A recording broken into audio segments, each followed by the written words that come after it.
Joining us now to discuss, CNN political commentator, Democratic strategist Paul Begala, and former Republican Congressman Joe Walsh. He's also the host of the podcast White Flag. Joe, let's start with you. You just heard Trump, threatening payback. He's been doing this since, 24 hours after the arraignment, when he said, if you come after me, I'm coming after you. And then he goes after Smith. He's going after Bill Barr, who could be a potential witness. Yeah. Is this, in essence, witness intimidation, trying to intimidate the people who are involved in the case, the special counsel, the judge, and so on? I don't know. I'm not a lawyer. Legally, yeah. Jim, I don't know. All I know is this is manna for his base. This entire indictment has fueled his, I think he's a lock for the nomination, but his base politically loves it when he does this. But why? And he knows that. He knows that. Definitely he knows that. He plays on that for real. Why aren't more Republicans speaking out? The rivals, they seem to be tiptoeing around going after Trump. And you know this because you ran for Congress. If you ran against somebody for your party's nomination and that person was indicted, you would pounce. And it just isn't happening. When you asked Asa Hutchinson that question, he didn't answer you. Because I think that's, believe it or not, that's a smart strategy for them, because they pretty much know they're not gonna win, in my opinion. That's just me. It is, because if you go after Trump, you can't win. Asa Hutchinson's a good man, Will Hurd's a good man, Chris Christie, those three who are attacking Trump have zero shot at the nomination. The only lane in this party is to try to hug Trump and hope that he can't run. Yeah. And Paul, Trump also has a few choice words for his former vice president. He posted on his Truth Social account about Mike Pence, saying he was about to be ousted as governor of Indiana until Trump picked him to be his running mate. He called Pence delusional and a bunch of other stuff. You can see it on your screen there. I won't read it all. But, Pence potentially could be one of the star witnesses in this trial. Again, isn't this witness intimidation? Doesn't the judge have to warn Trump and say, knock it off? The lawyer in me wants to protect the First Amendment. Okay, it's the most important thing. And I hope this judge has a very, very wide strike zone. Donald Trump is running for president. Mike Pence is running against him. He should have a perfect right to criticize Pence. And this, to me, doesn't cross the line the way the veiled threat does. I'm coming after you.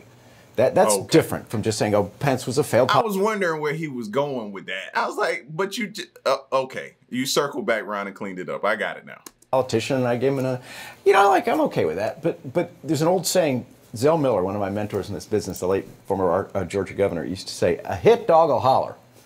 And so when Trump is yelling at somebody, it's because he's afraid of him. He's never criticized Pence before because Pence is like 2%. So why is he all of a sudden afraid of Mike Pence? I think because, as now we know Trump said, he's just too honest. Pence is going to get in that trial. He's going to put his hand on a Bible. For Mike Pence, it won't be the first time. I think the only 2 times Trump ever touched the Bible was when he was sworn in. But Pence is going to tell the truth. And I think that's what has Trump so scared, and that's why he's attacking him on his And Jim, that's a really important point. That tweet of his, if you come after me, I'm coming after you, that's a direct call to violence. Right. And that's Trump saying the next 15 months, signaling to his supporters to get violent, and they will. And keep in mind, after the search of Mar-a-Lago, a deranged man on the fringes of the far right, perhaps inspired by Mr. Trump or other figures, attacked the FBI office in Cincinnati. Yeah. And wound up losing his life. I personally didn't get that from that message, but you see how people read into things differently than everyone else? I didn't get that from that. You know what I'm saying?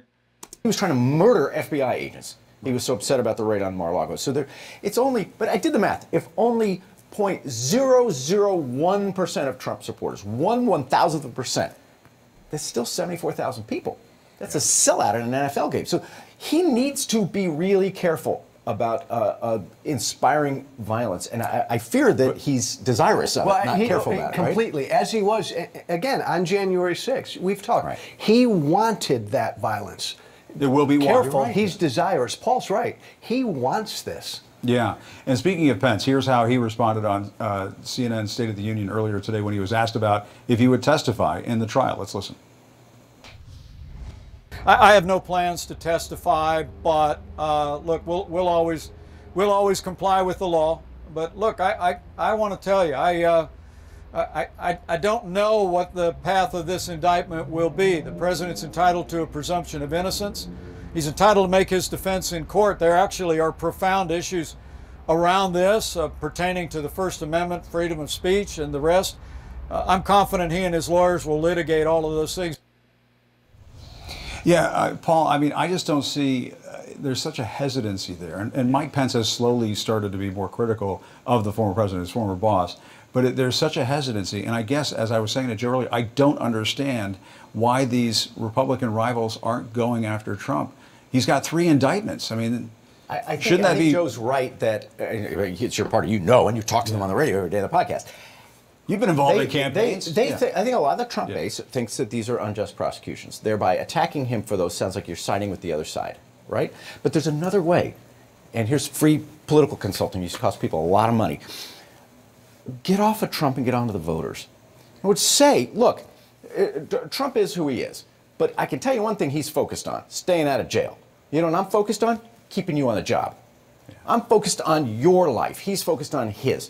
So rather than litigate the charges against him, which is going to make a lot of Republicans feel like you're unfair, why not fight for the voters and say, look, the problem with Trump is he's like the Pavarotti warming up before the opera. It's just me, me, me, me, me. And the reason I think that they're not doing that is because nobody's caring about the voters right now. And that's I think a problem that we have. It's supposed to be about what you're gonna do for the people, what you're gonna do when you get. I think we've long lost that. That's lost somewhere. You know what I mean? But I keep hoping for that in this 2024 election, that we get back to the task at hand. Let's talk about the economy, what's going on. How can we fix it? How can we gain control of inflation? How can we get these interest rates down? How can we do all of this type of stuff that needs to be done? But everyone's so focused on Trump and his legal battles that it's taking precedent over anything else. So I think that's the strategy everybody's going with. But like he said, man, it needs to get back to focusing on the people and the job and the task at hand. Me, me, me, me. And I'm going to be about you, you, you, you. Your job, your health care, your kids, your future. I think there's a message there. Christie got close to it at the CNN town hall meeting. I thought he was the closest I've seen to that. But I think there is a real opportunity for somebody to talk about the voters instead of Mr. Trump. I agree. Jim, there's no anti-Trump lane in this party. If you're going to do it, you have to do what Paul just suggested. But I think it's too late. I think this guy's hold over the voters of this party is already set. Yeah, and I was talking to Des Moines bureau chief for an Iowa paper in Cedar Rapids, and he was essentially describing it as a situation where Trump is almost like the incumbent running in this field right now, even though he's obviously not. Let me ask both of you about this. Trump's attorney is saying he can't get a free trial. Trump can't get a free trial in Washington, D.C. Let's listen to this. We would like a diverse venue, a diverse jury. Do you have any expectation that will be granted? That reflects the characteristics of the American people. It's up to the judge. I think West Virginia would be an excellent venue to try this case. Speaking of the close judge, to D.C. and a much more diverse. Yeah, first Trump is making this case about the First Amendment and free speech. Now his legal team is talking about diversity. That sounds, what's the word I'm looking for? Woke? That's a good point. You know, D.C. is famous for being reluctant to convict. It's actually a pretty good venue to be a defense attorney. I talked to a federal prosecutor who's practiced in front of this judge, who told me this judge is very tough on prosecutors, very much by the book. Look, you can get a fair trial in D.C. or in West Virginia, but he's not going to win this change of venue. He's going to have to. The problem is he allegedly committed the crimes walking distance to the courthouse. You walk right from that courthouse to the Capitol building, to the White House, to the Justice Department, to all the places named in that indictment. There's no way it's going to move out of there. So again, maybe this is a political thing.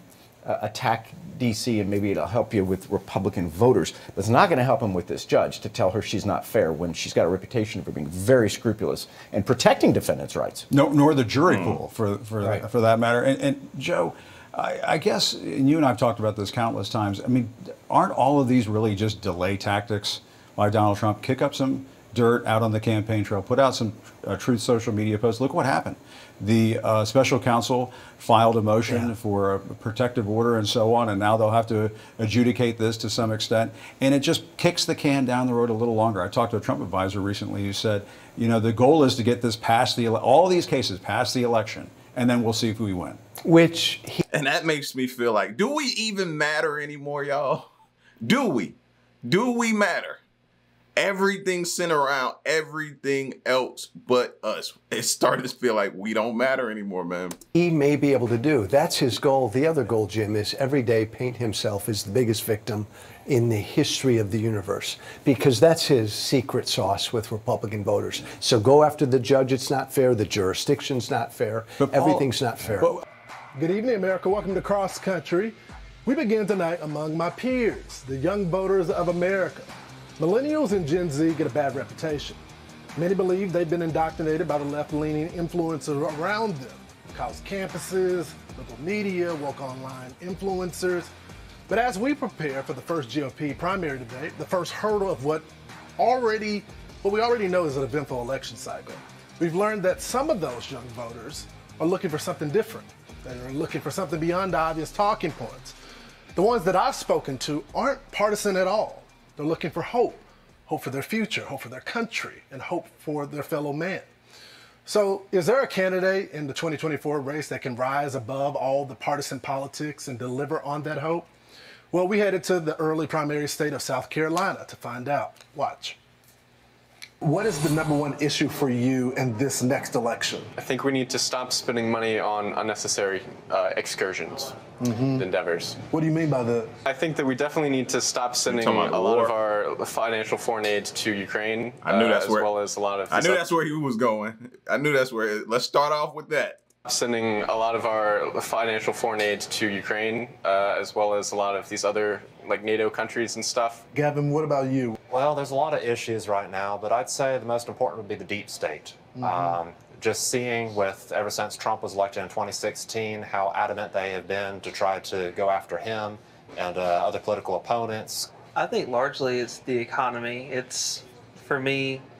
That's my guy right there. That's my guy right here. You know what I mean? Let's talk about that, you know? And I'm not knocking the other two because a lot of those issues are what's being circulated around social media right now. That's all you wake up and see. The war in Ukraine, us shipping things down there, and him talking about what's going on with Trump.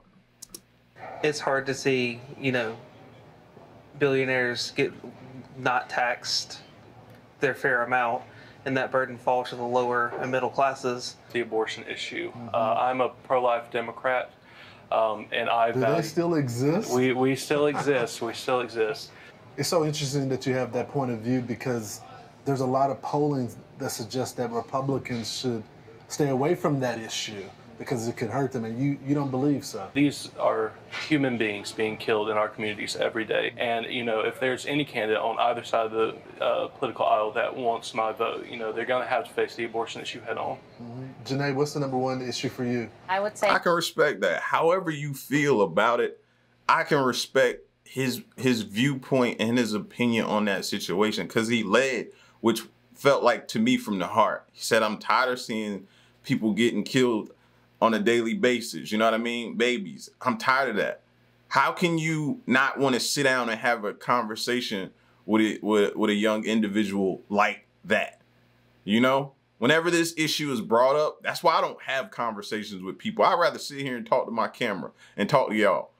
I don't have conversations with people because you can't have a civilized conversation with people who have two differences of opinions and views.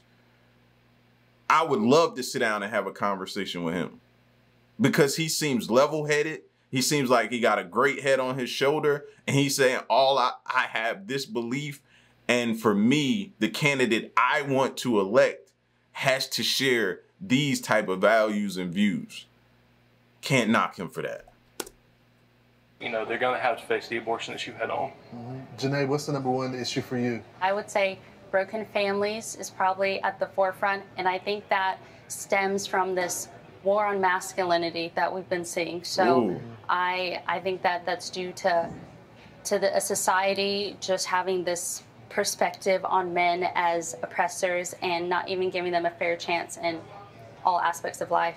No, that's the first time I've heard someone say that's the #1 issue. Why do you have such a passion for that issue specifically? Well, if you look at the numbers, suicide rates for men are 3 to 4 times higher than women, and 70% of men committed suicide, the percentage of suicides in 2021. So we have an epidemic on a depression, especially young men, and I've seen them continue to fall by the wayside. Trevor, what about you? What's the #1 issue? I would say immigration as a whole, both illegal and legal. Part of the reason why I like President Trump so much is because he's such a hawk on immigration. You know, he wants to build the wall to keep these violent, offenders out. And we need to really put our foot down on that if we're gonna, get things done in this country. One of the things that was promised from this administration is to forgive student loan debt.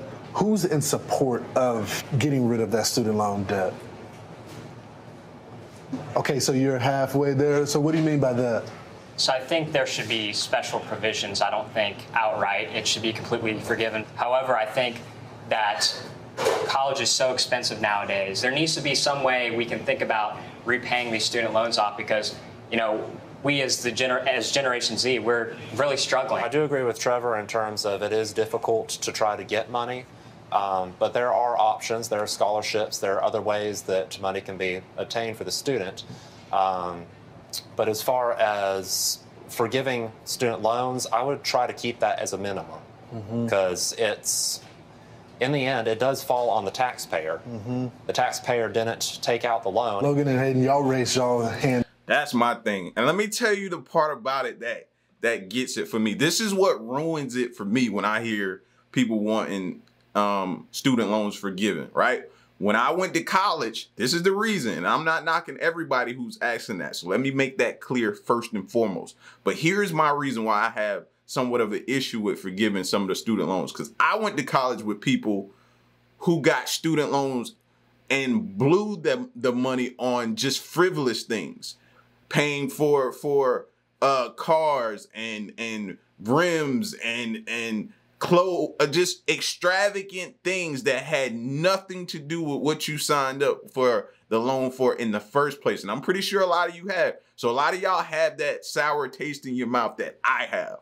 That's why. Now, if you're in a totally different category, I'm not talking to you. I'm talking about the people who took advantage of the system, figured out a way to get around it and use it for their own personal gain for frivolous things that they had no business using that student loan money for. That's my issue. You know what I mean? Because I know good and well the only reason you got your hand raised up is because you just want to be forgiven and not have to pay that stuff back that you blew the money on. That's my issue. Taxpayer. The taxpayer didn't take out the loan. Logan and Hayden, y'all raise y'all hand in support of it. Do y'all feel let down in any way of him promising it and it not going into fruition? I feel like through the entire 2020 campaign, I was promised the world, and I've seen an effort to deliver on some of these promises, and I think that's become a real problem. Is just we're so divided between all three of our branches of government. There is no unified force to get something like student loan forgiveness or even, just relief done. Welcome to politics, old guy. They've been doing that since forever. Run their campaign on something and never deliver. That's politics, bro. You know what I mean? And it just sucks. I'm making fun of it because, you know what I mean, it's entertainment, but that's the sucky part about it, bro. That ever since I was young, I could never really grasp or understand it. You know what I mean? They do that to you. So it's almost kind of like you're picking the best liar. My mother has raised myself and my sister by herself for years, and she's a public school teacher here in the area. We have these people that have been paying on student loans for decades and still have $1,000 of debt, that are working hard in their community. So I think they deserve to have their debt forgiven. Janae, I take it you disagree with that. In theory, I would also love it. I've been working through college to try and keep afloat but I think it would end up being a huge burden on the taxpayer. And after I graduate, that will be subsequently me and all of my peers. So I think college is definitely way too expensive. It's inflated. It's absolutely ridiculous. But having it forgiven would just put burden on the taxpayers, and in the long run, I think it'll do more harm. The number 2 issue after the economy and inflation. Now you got the taxpayer resenting the student or the graduating student or the current student. You have them resenting them because they feel like, I'm taking care of you know what I mean, your situation. Why does that have to fall on me? So you kind of still, what they're doing is still pitting people against each other. Inflation is crime in America and how it impacts everyone. I see everyone shaking their head on this. Fish, what is your view of crime, and who you feel is the best candidate to address this issue? Well, at the moment, I don't know if we have the best candidate to address this issue. Because if you take a look at our prison systems, like what are they? It's a financial burden on the taxpayer. I don't think we're tough on crime enough. I mean, you got all these attorney generals and DAs who don't prosecute these violent criminals, and they're back out on the streets within a week. I think being soft on crime is what's led to more crime. When you're hard on it and you know that there's ramifications for certain behavior, it is a strong deterrent for future such behavior. I think that we've created a society with the school to prison pipeline where the odds against young people, they're born into crime. You know, it's hard to break that cycle. Trump and Biden, who all wants the rematch to happen? I'm here Just for a show of hands. Who wants the rematch of Biden versus Trump? And who doesn't? DeSantis camp. Okay, you're Team DeSantis right now, and I'm assuming all 3 of you are Team Trump right now. Sir. Y'all don't want, you're 2 Democrats on this panel. Y'all don't want this rematch to happen. I feel as a 26-year-old man, I have a hard time putting my faith in a man that's going to be 86 years old when he gets out of office. We've kind of created this dynamic as a party right now where we're all in for Joe Biden, but there comes a time when it's time to hang it up. You know, once you get, your health can decline very, very quickly, and that's just the challenge for me.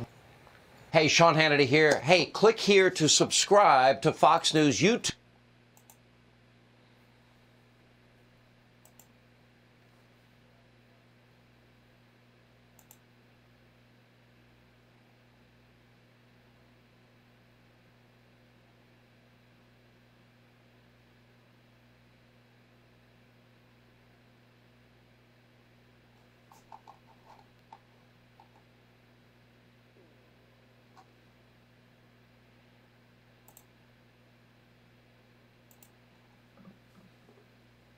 Let's bring in ABC News medical contributor and physician at Stanford Children's Health, Dr. Alok Patel, for more on this. Dr. Patel, how easy is it for something like this to happen? Such an incredibly sad case. And Diana, it is relatively rare. It's not that easy, if you will, to have water intoxication, really, until you're really exceeding the amount of water that your kidneys can clear. So you'll sometimes hear the recommendation to not drink more than 1 liter of water per hour. That's because we need to be able to drink water, but our kidneys have to keep up with removing it.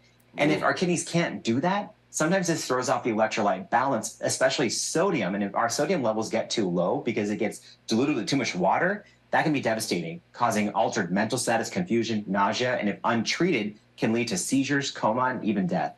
I feel like more people need to hear about this, man. That's why I wanted to check this video out about this woman who passed away from pretty much drinking too much water. You know, for some people, some people don't even think that's possible. You know, you go to the gym or you speak to these people that are just extremists when it comes to health, and they hammer you down on water. You drink a gallon of water a day or more. You know what I mean? But they never tell you how to break that down. They never tell you how you should go about doing things. So all people hear is water. I need to intake more water. And they go to the extreme. And this is the type of thing that could happen. Dr. Patel, people chug water all the time. It feels great, especially when you're hot or thirsty. So how do you know if you're overdoing it? That's why it's so important to drink water and space it out throughout the day rather than chug it. And in this country, some of the cases of water toxicity we do see are actually from people chugging water, or they're doing it as part of some type of contest. We've even seen cases during college parties or contests or hazing with people chug too much water. So what you want to do is space out your water drinking throughout the day. Try to avoid drinking more than 1 liter per hour. And if you are in a place where you do feel like you have dehydration or you overexerted yourself, you may want to consider first seeking medical care, but also consider bringing a sports drink, something that has electrolytes in it, especially if you're doing some high intensity training while it's so hot or humid outside. Dr. Patel, any other general tips to stay hydrated or rehydrate safely? I think the biggest tip is to pay attention to what's happening in the country right now with how hot it is and realize that everyone out there is at risk of dehydration. And then this could lead to you grabbing bottles of water and chugging them. So make sure you keep water with you. Make sure you have an action plan for staying away from the sun. Keep electrolytes with you if you're doing a specific activity. And remember that some of these symptoms of water toxicity can be kind of ambiguous. Disorientation, confusion, feeling nauseous. People may not think there's something wrong, but that's why it's so important that when in doubt, you seek medical care and you try to pay attention to what you've been taking in and all your exposures throughout the day. All right, ABC News medical contributor Dr. Alok Patel. Thank you, Dr. Patel.